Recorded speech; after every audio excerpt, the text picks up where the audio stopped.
Eu imagino que devam ter muito mais pontos de convergência do que de discussão Hoje em dia, você tem algumas pessoas da área astronômica que se tornaram conhecidas, né? Que se postam... O Sérgio Sacani é um deles. Ele já foi bem adepto à ufologia. Ele está sempre citando a ufologia, né? Mas eu não ia fazer menção a ele. Por quê? Porque ele não é um astrônomo profissional. Né? É geólogo, né? Tá? Agora, ele tem o programa dele, basicamente, para divulgação de fatos da pesquisa espacial, né? Agora, muitas vezes eu não acompanho, para ser sincero, não vejo a programação dele com assiduidade. Mas quando alguém me comenta que ele falou alguma coisa especificamente da área ufológica, aí eu faço questão de ver, até para poder dar um retorno para essas pessoas que querem saber a minha opinião sobre o que ele falou. Então, às vezes, eu vejo. E quando, para ser sincero aqui, todas as oportunidades que eu me dei esse trabalho de verificar quando ele foi fazer comentários sobre a questão ufológica, seja o ponto qual for, eu vi que, na verdade, ele, como a maioria das pessoas que se postam contra essa realidade, não tem o menor conhecimento sobre nada. Na verdade, falam sem ter, entre aspas, perdido tempo para verificar o que está acontecendo ou não, né? Agora, hoje em dia você tem, como nos Estados Unidos, tem aqui no Brasil também, algumas pessoas da área astronômica que continuam a ter uma posição contrária e avessa a essa realidade, que é estudada pela ufologia, também, infelizmente, sem ter o menor contato com a investigação desse tipo de assunto. E eu digo isso até, uma das áreas que eu, com o passar do tempo, eu como sou uma das poucas pessoas no mundo, tá, com dedicação exclusiva à pesquisa e divulgação da ufologia, a ufologia não é uma coisa de que eu faço no final de semana ou nos feriados. Hobby. Não, existem pessoas sérias, colegas meus de investigação, que têm outro tipo de atividade profissional e quando usam todo o seu tempo livre para fazer uma coisa séria. Mas o seu não é um hobby. Não a minha, eu acordo mexendo com ufologia e vou dormir mexendo com ufologia. Então eu acabei tendo aquela condição que aí poucos tiveram, né, por causa desse caminho que eu resolvi trilhar justamente. Felizmente eu tive sucesso, senão não estaria aqui hoje mais de 40 anos depois de eu ter iniciado esse processo. O que aconteceu? Eu tive aquela oportunidade de atuar em praticamente todas as áreas da investigação ufológica. O que eu quero dizer com isso?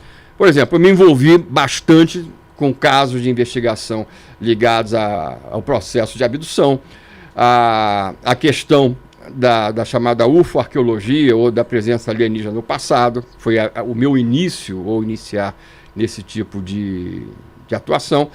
Comecei a mexer muito pelo meu próprio interesse já natural pela questão da astronomia, com um acompanhamento do programa espacial, isso desde do seu nascedouro, né? Isso foi importante por quê? Porque com a retirada progressiva em épocas bem mais recentes de parte do acobertamento, por exemplo, em relação à NASA, né? Imagens de vários pontos do sistema solar que começaram a ser conseguidas pelas nossas missões espaciais, enviadas, por exemplo, para começar a Lua, Marte, hoje ao planeta Júpiter, Saturno. Nós já chegamos até Plutão, na verdade, com as espaçonaves da NASA, por exemplo. Então, só que entre aquelas imagens que hoje a NASA chama a mídia convencional para divulgar alguma descoberta, tá? Por exemplo, descoberta e oficialização de água em Marte, tanto no presente quanto no passado. Isso é fato. Hoje a NASA afirma que Marte foi um mundo, no passado remoto, igual à Terra. Ou seja, um mundo, inclusive, que hoje a gente chama de planeta vermelho, mas ele já foi azul, visto... Mas ela não afirma ainda categoricamente. Ela ainda isso sim, afirma. Em relação à questão da... Não só isso. Em relação à água, você em relação à presença de água e condições de habitabilidade em termos terrestres, isso foi afirmado, oficializado no ano de 2012, para você ter uma ideia, Felipe. Tá? Então, hoje não, mas desde 2012... Pô, então são 10 anos. Tô 10 anos, pra caramba. 10 anos, a NASA fala e oficializou que Marte teve oceanos, teve mares, lagos, rios, uma atmosfera rica em oxigênio, ou seja, condições, temperatura mais elevada, porque a atmosfera era mais densa, condições para comportar uma vida uma vida terrestre. Então ela fala que Marte foi habitável, ela não fala que Marte oficialmente foi habitada, como nós defendemos, porque muitas dessas fotos que se tornaram polêmicas, aí entra esse choque muitas vezes com o personagem que você citou, tá? O Sacani? Sacani, né? Pra quem não sabe, é o Space Today. Né? É um canal bastante observado, né? Ele faz um trabalho que eu considero, quando se trata de divulgação de informação científica séria, mas quando ele tem aquele limite dele para ver além daquilo, ou seja, ele repete aquilo que oficialmente a NASA fala. Mas dizem que ele já foi bastante ligado à ufologia também. Não, isso aí que ele era um adepto à ufologia e não sei em que momento ali que ele... Aconteceu alguma coisa, né? Tá? Mas o fato é que em determinadas ocasiões, até recentes, né? Em que havia uma colocação dele a favor da NASA e não a favor de A, B ou C dentro da área ufológica, né? Sobre determinada coisa achada em Marte, né? Não é que eu concordasse com ele, muitas vezes eu concordo com a agência espacial, e ele divulga basicamente aquilo que a NASA divulga. Agora, em relação ao que eu ia falar agora há pouco, é o seguinte: para ele, se prova o contrário, por tudo que eu vi até hoje, desses poucos programas que eu assisti dele, mas justamente ligados a essa área, tudo que é sinal, por exemplo, de uma antiga civilização em Marte, que teria existido na época que a NASA fala justamente que Marte teve, ou teria tido condições para isso, para ele é a tal coisa ligada ao fenômeno da pareidolia, ou seja, você vê uma imagem, vê um panorama, começa a ligar os pontos em cima de para gerar uma imagem, um fenômeno psicológico. Então você vai ver um rosto onde não existe, vai ver É mesmo que você olhar pra pipoca e ver um bichinho. Tá certo? Só que isso que não só ele, mas outras pessoas mundialmente defendem, isso aí, uma coisa não pode ser explicada como pareidolia, simplesmente em cima de uma declaração. Não, eu acho que é isso, ou então é isso. Afirmar, assim, né? Porque isso aí não. Então existiu, hoje é falecido, porque eu digo existiu, hoje é saudoso, para começar um astrofísico também americano, chamado Thomas Van Flanders, que sempre viveu na folha de pagamento do próprio governo americano. Por quê? Porque ele era o astrônomo-chefe do Observatório Astronômico Naval, ou seja, da Marinha Americana. E ele, ele começou foi um dos primeiros, né, astrônomos em termos mundiais, inclusive americanos, a começar a investigar a fundo as imagens que estavam chegando de Marte pela espaçonave Mars Global Surveyor, que chegou a Marte, a órbita marciana, em 1997. E funcionou até 2006. O que aconteceu?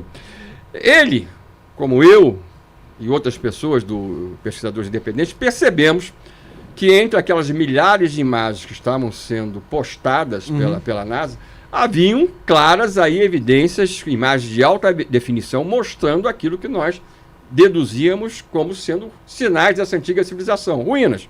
Fossem outras faces, fossem estruturas piramidais, outras estruturas de base geométrica, daí por diante, etc, etc. E aí esse astrônomo fez no ano de 2000, e depois de 2001, 2 conferências que foram bombásticas na capital americana, com a cobertura aí da mídia realmente mais esclarecida, mundial inclusive, né? Em que ele contou com a presença e apoio de botânicos, de engenheiros, de outros astrônomos, até de um astronauta da NASA esteve presente lá com ele, geólogos, que também viam nessas imagens dessa espaçonave americana, que chegou lá, como eu falei, em 97, no século passado, coisas objetivas que não poderiam ser explicadas como pareidolia. Então ele fez aquilo que os que defendem a questão da pareidolia não fazem. Ele falou, estão falando que isso tudo é pareidolia, então vamos usar a ciência. Mas vamos usar a ciência como? Vocês poderiam perguntar. Quem está nos acompanhando poderia perguntar. Como é que a gente vai definir se é pareidolia, a face de Sidônia, por exemplo, a face do rei. Existe uma outra face em Marte, maior que aquela famosa e polêmica ainda das fotos iniciais da década de 70, de 76, do projeto Viking da NASA, que é chamada face do rei. A vantagem, entre aspas, dessa face do rei em relação a de Sidônia é que ela, na sua totalidade, está preservada no sentido dos dois lados. Então você tem a boca, você tem o nariz, você tem duas narinas, né, claramente aparecendo, você não precisa imaginar, aquilo está ali. Você tem dois olhos, tem duas sobrancelhas. Isso aí, no eixo maior, tem quase 2 km de extensão. Aí o próprio astrônomo que eu citei, né, da Marinha Americana, o Flanders, ele chegou e falou, vamos começar a usar por aí a ciência como?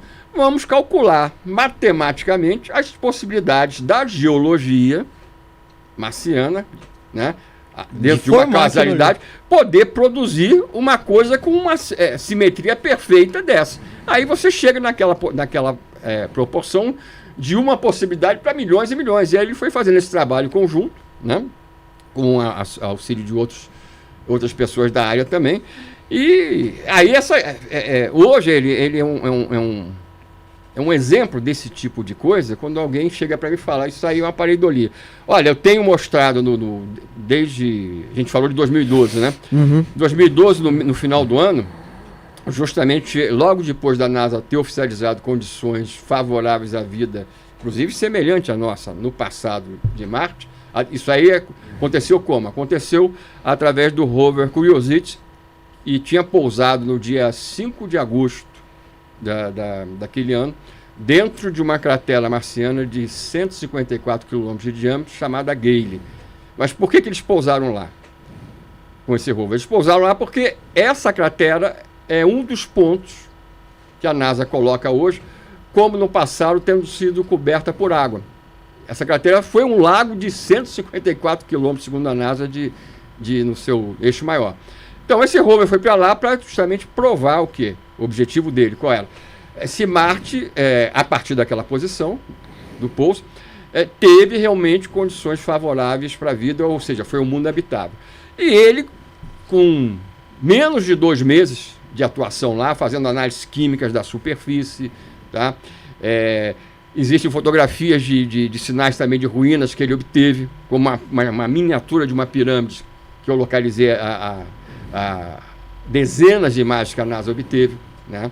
Tá? Então, o fato é que no mês de setembro, ou seja, menos de 60 dias depois do pouso, veio a oficialização da vida, ou melhor, das possibilidades de vida passadas em Marte, né? E existem outras fotos que aí eu e outros colegas começamos a localizar. Por que eu falo que o acobertamento está sendo retirado em relação a essa parte espacial, por exemplo, das imagens espaciais?